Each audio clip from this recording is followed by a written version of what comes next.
नमस्कार विद्यार्थियों। BA part third second paper Nirmala उपन्यास के पात्र मुंशी तोताराम के चरित्र चित्रण पर आज हम चर्चा करेंगे। मैं सहायक आचार्य विजेंद्र प्रसाद मीना, राजकीय महाविद्यालय दौसा। आप सबने पढ़ा निर्मला उपन्यास। निर्मला जो उस उपन्यास की नायिका है उसका चरित्र भी समझा। मुंशी तोताराम के बेटे मनसाराम का चरित्र चित्रण भी हमने समझा। अब हम मुंशी तोताराम के चरित्र पर या उसकी चारित्रिक विशेषताओं पर चर्चा करते हैं। मुंशी तोताराम उपन्यास के प्रमुख पात्रों में से एक है। लेखक ने उपयुक्त समय पर इस पात्र को किया है। निर्मला के पिता की हत्या हो जाती है, शादी की बात टूट जाती है। कल्याणी के कहने पर पंडित मोटेराम नए घर की खोज में लग जाता है और कई रिश्तों में से कल्याणी को वकील साहब का रिश्ता उपयुक्त लगता है, कारण अन्य अच्छे रिश्तों के लिए दहेज देना आवश्यक है और जो उस दहेज को देने में कल्याणी सक्षम नहीं है, अतः उसे तोताराम उपयुक्त वर नज़र आता है और वह तोताराम से अपनी बेटी निर्मला की सगाई तय कर देती है। तोताराम वकील है, उसकी उम्र 40 वर्ष के आसपास है। लेखक ने स्वयं स्पष्ट किया है कि मुंशी जी अधेड़ उम्र के 15 वर्ष की कन्या के साथ विवाह करते हैं। पत्नी निर्मला की ओर से उदासीनता पाकर उनका शंकालु मन पत्नी तथा पुत्र के संबंध को लेकर चिंतित होता है। शंका के कारण उनकी मानसिक स्थिति बदल जाती है। इसी शंका के कारण वे अपने पुत्र को खो देते हैं। पुत्र शोक में उनकी मानसिक स्थिति और बिगड़ जाती है। काम में मन नहीं लगता है, कार्य में असफलता मिलने लगती है। आर्थिक तंगी से परिवार के संकट को बढ़ा लेते हैं। दूसरे पुत्र जियाराम के कारनामों से उन्हें पुलिस को घूस भी देनी पड़ती है। अंत में सबसे छोटे पुत्र सियाराम को भी वो खो देते हैं। कभी वे अपने आप को दोष देते हैं, कभी वे अपनी शादी निर्मला से होने को अपने कष्टों का कारण मानते हैं, कभी अपने किए पर पश्चाताप भी करते हैं। लेकिन उनका जो चरित्र है कभी स्थिर नहीं रहता है, ढुलमुल टाइप के व्यक्ति हैं। लेखक ने वकील साहब का शारीरिक मानसिक सभी दृष्टि से स्वाभाविक चित्रण किया है। यद्यपि उनके कारनामे अनुचित होते हैं, फिर भी लेखक ने उन्हें घृणा का पात्र नहीं बनाया है। पाठक को उनके साथ भी सहानुभूति होती है। तोताराम में हम निम्नलिखित चारित्रिक विशेषताओं को देख सकते हैं। पहली है रोगी पुरुष, वासना प्रिय, आत्म प्रशंसक, ढोंगी, शंकालु, आत्मपीड़क, आत्मालोचक। रोगी पुरुष, निर्मला का विवाह मुंशी तोताराम से होता है। लेखक ने वकील साहब की स्थिति बताई है कि वकील साहब का जो रंग है वो सांवला है, मोटा है, उम्र भी अभी 40 से अधिक न थी।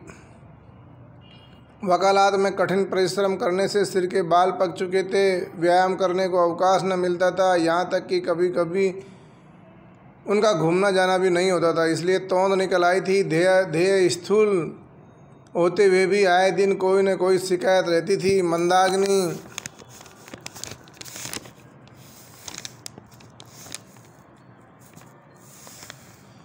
बवासीर से तो उनका चिरस्थायी संबंध था, अतः बहुत फूंक फूंक कर कदम रखते थे। उनके 3 लड़के थे। मनसाराम 16 वर्ष का था, मंझला जियाराम 11 का और सियाराम 7 वर्ष का था। तीनों अंग्रेजी पढ़ते थे। घर में वकील साहब की विधवा बहन रुक्मणी थी। तोताराम रोगी व्यक्ति थे, अतः ये परहेज से रहते थे। परिश्रमी वकील थे, जिनके कारण उनके स्वास्थ्य पर असर हुआ था।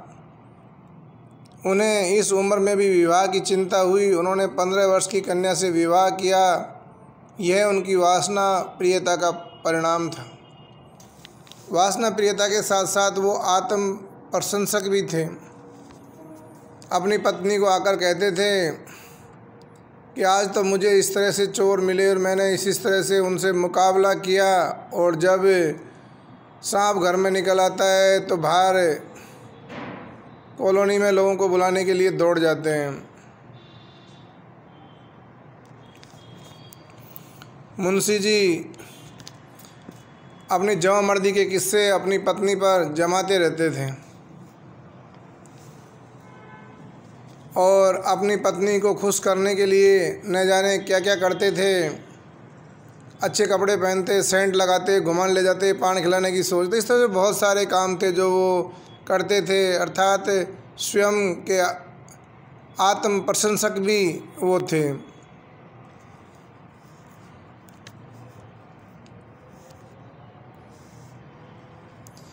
ढोंगी मुंशी जी पत्नी के रिश्तों को रिझाने के लिए बहुत सारे ढोंग भी करते थे। तोताराम धीरे धीरे रंग बदलने लगा, जिनसे लोग खटक न जाएं। पहले बालों से शुरू किया, फिर सुरमे की बारी आई, यहाँ तक कि 1-2 महीने में उनका क्लेवर ही बदल गया। उनकी नज़रों में गज़लें याद करने का प्रस्ताव तो हास्यास्पद था, लेकिन वीरता की डींगे मारने में भी कोई हानि न थी। अगला है संकालू प्रवृत्ति का। वह संकालू प्रवृत्ति का था। उसकी पत्नी निर्मला और उसके बेटे मनसाराम में जबकि बहुत पवित्र संबंध थे, फिर भी वह उन पर शंका करता था और इसी शंका के कारण वह अपने बच्चे को छात्रावास में पढ़ने के लिए रख देता है और वहाँ पर बच्चा बीमार हो जाता है। फिर भी वह उस बच्चे को लेकर के घर पर नहीं आते हैं, अस्पताल में ही सीधा पहुँचा देते हैं। तोताराम की शंका नहीं, परिवार में अशांति राधी पुत्र की मृत्यु हो जाने पर उसके स्वभाव में फिर परिवर्तन होता है और यह परिवर्तन भी उनके मूल स्वभाव के अनुरूप होता है। आत्मपीड़क तोताराम आत्मपीड़क था। आत्मपीड़कता से तात्पर्य है कि किए हुए कार्य पर पश्चाताप कर स्वयं को पीड़ित करना। पुत्र शोक के कारण तोताराम की दिनचर्या ही बदल गई थी। तोताराम ने सोच समझकर काम लिया तो हो सकता है उनका घर बर्बाद होने से बच जाता। वे अपनी वासना की तृप्ति के लिए इतना भी ख्याल न कर पाए कि जिस कन्या के साथ वे विवाह रचा रहे हैं वह उसके बड़े पुत्र की उम्र की है। उनकी करनी के कारण निर्मला का जीवन भी परिवर्तित हो जाता है। पत्नी का प्यार न पाने से उनके अंदर कुंठा जन्म लेती है। बाद में वह कुंठा शंका में बदल जाती है। अपनी शंका के कारण वे अपने गुणवान पुत्र को खो देते हैं। पुत्र का शोक इतना गहरा होता है कि उनके आगे के जीवन को और भी दुखदायी बना देता है। वे पीड़ा से व्याकुल रहने लगते हैं। लेखक ने उनकी मनोव्यथा का सुंदर चित्रण किया है। पुत्र का शोक मुंशी जी का जीवन के लिए भार स्वरूप हो गया था। उस दिन के बाद फिर उन्हें न कभी हंसी आई थी। यह जीवन उन्हें व्यर्थ सा जान पड़ता था। कचहरी जाते थे, लेकिन वो ढंग से बैठकर काम भी नहीं करते थे, नहीं वो केसों को ढंग से लड़ पाते थे। ऐसा जान पड़ता था कि कोर मुँह खाना खाने बैठता था, ऐसा जान पड़ता था कि कोर मुँह से निकल जाता है। मनसाराम के कमरे की ओर जाते ही उनका हृदय टूक टूक हो जाता था। उनके 2 पुत्र अब भी थे, लेकिन दूध देती गाय मर गई तो बछिया का क्या भरोसा। जब फलने फूलने वाला वृक्ष ही गिर पड़ा तो नन्हे नन्हे पौधों को क्या आस। यूँ तो जवान बूढ़े सभी मरते हैं, लेकिन दुख इस बात का था कि उन्होंने स्वयं लड़के की जान ली। जिस दम यह बात याद आती तो ऐसा मालूम होता कि उनकी छाती फट जाएगी, मानो हृदय बाहर निकल पड़ेगा। जब उनका सबसे छोटा पुत्र सियाराम घर छोड़कर चला जाता है, उस समय तोताराम पर क्या बीतती है उसका चित्रण देखिए। क्या मुंशी जी को नींद आ सकती थी? लड़कों में केवल एक बच रहा था, वह भी हाथ से निकल गया तो फिर जीवन में अंधकार के सिवा और क्या है। कोई नाम लेने वाला भी नहीं रहेगा। हाँ, कैसे कैसे रत्न हाथ से निकल गए। मुंशी जी की आंखों से अश्रुधारा बह रही थी तो कोई आश्चर्य है। उस व्यापक पश्चाताप, उस सघन ग्लानि तिमिर में आशा की एक हल्की सी रेखा उन्हें संभाले हुई थी। किस क्षण यह लुप्त हो जाएगी कौन कह सकता है। उन पर क्या बीतेगी, उनकी उस वेदना की कल्पना कौन कर सकता है। क्योंकि मुंशी तोताराम अपने किए हुए कार्य पर विचार करते फिर सोचते हैं कि यदि अंतिम पुत्र भी नहीं लौटा तो उनके भविष्य का क्या होगा, कौन उन्हें सहारा देगा। इन्हीं सब बातों के कारण उन्हें आत्म पीड़ा होती है। मुंशी जी ने आत्मलोचना करने का भी गुण है। अर्थात वे अपने किए हुए कार्यों पर विचार करते हैं कि क्या उन्होंने जो किया वह अनुचित था। अगर अनुचित था तो फिर किस प्रकार। यह और बात है कि आत्मालोचना से वे कुछ सीखते नहीं हैं। यही नहीं, वे उसे साथ ही साथ उचित ठहराने का प्रयत्न भी करते हैं। इसी वजह से उनके जीवन की कोई भी समस्या हल नहीं हो पाती है। उनकी आत्मलोचना का चरित्र देखिए। उन्होंने सोचा, मुझे यह दुर्भावना उत्पन्न ही क्यों हुई, मैंने क्यों किया। किसी प्रत्यक्ष प्रमाण के ऐसी भीषण कल्पना कर डाली, अर्थात बिना प्रमाण के ही मैंने ऐसी भीषण कल्पना कर डाली। अच्छा, मुझे उस दशा में क्या करना चाहिए था। जो कुछ उन्होंने किया उसके सिवा वह और कुछ क्या करते, इसका वह निश्चय न कर सके। वास्तव में विवाह के बंधन में पड़ना ही अपने पैरों पर कुल्हाड़ी मारना था। हाँ, यही सारे उपद्रव की जड़ है। फिर वे अपने किए कर्म के तर्क से मन ही मन उचित ठहराने का प्रयत्न करते हैं। मगर यह मैंने कोई अनोखी बात नहीं की। सभी स्त्री पुरुष विवाह करते हैं, उनका जीवन आनंद से कटता है। आनंद की इच्छा से ही तो हम विवाह करते हैं। मोहल्ले में सैकड़ों आदमियों ने दूसरी, तीसरी, चौथी तक, सातवीं तक शादियां की है, और मुझसे भी अच्छी अधिक अवस्था में। जब तक जिए आराम से जिए। यह भी नहीं हुआ कि सभी स्त्री से पहले मर गए हों। दुआज तियाज होने पर भी कितने ही रंडवे हो गए। अगर मेरी जैसी दशा सबकी होती तो विवाह का नाम भी कौन लेता। मेरे पिताजी ने 55 वर्ष में विवाह किया था और मेरे जन्म के समय उनकी अवस्था 60 से कम न थी। हाँ, इतनी बात ज़रूर है कि तब और अब में कुछ अंतर हो गया है। पहले स्त्रियां पढ़ी लिखी न होती थी, पति चाहे कैसा ही हो उसे पूज्य समझती थी, या यह बात हो कि पुरुष सब कुछ सहकर भी रख कर भी बेहयाई से काम लेता हो। अवश्य यही बात है। जब युवक वृद्धा के साथ प्रसन्न नहीं रह सकता तो युवती क्यों किसी वृद्ध के साथ प्रसन्न रहने लगेगी। देखिए, ये इस तरह से आत्मलोचना करते समय उसे एहसास हो रहा है कि मैंने गलत किया है। जिस तरह से कोई युवती वृद्धा के साथ प्रसन्न नहीं रह सकती, वैसे ही जिस तरह से कोई युवक वृद्धा के साथ प्रसन्न नहीं रह सकता, वैसे ही कोई युवती भी वृद्ध के साथ कैसे प्रसन्न रह सकती है।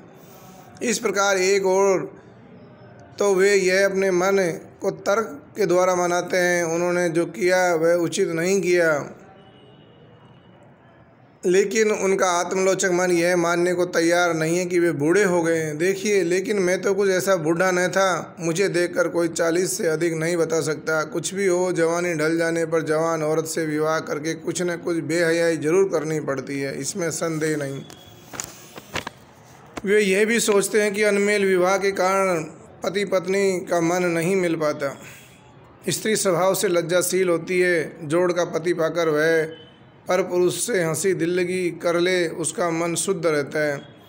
बेजोड़ विवाह हो जाने से वह चाहे किसी की ओर आंख उठाकर न देखे, पर उसका चित्त दुखी रहता है। इस प्रकार हम देखते हैं कि लेखक ने मुंशी तोताराम का बड़ा स्वाभाविक और यथार्थ चित्रण किया है। तोताराम के कार्य, उनका चिंतन सभी स्वाभाविक है। किस प्रकार परिस्थिति में वे क्या करते हैं तथा क्या सोचते हैं, सब स्वाभाविक बन पड़ा है।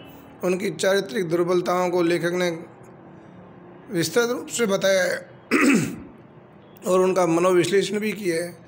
सभी संवादों के माध्यम से मुंशी तोताराम के चरित्र की विशेषताएं प्रकट हुई हैं। मानवीय दुर्बलताओं से भरा साधारण मनुष्य दुर्बल शारीरिक और मानसिक प्रवृत्तियों से संचालित होने के कारण वे अपने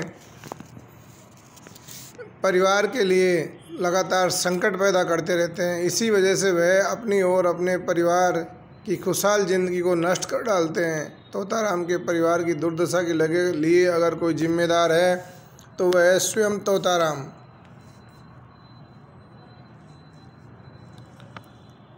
इस तरह से हम देख सकते हैं कि मुंशी तोताराम शारीरिक रूप से भी सुंदर नहीं था, मोटा धुलथुल शरीर और परिश्रमी था, इसलिए उसके बाल जल्दी सफ़ेद हो गए थे और दिन भर परिश्रम करता था। वह कहीं भी निर्मला के योग्य नहीं था। निर्मला के योग्य न होने के कारण वह बाद में स्वयं पछताता भी है और महसूस भी करता है कि उसने एक युवती के साथ विवाह करके गलत किया है, लेकिन कहीं न कहीं मन उसे बुढ़ा स्वयं को मानने को तैयार भी न था। इस तरह से मुंसाराम मुंशी तोताराम कमज़ोर व्यक्तित्व का और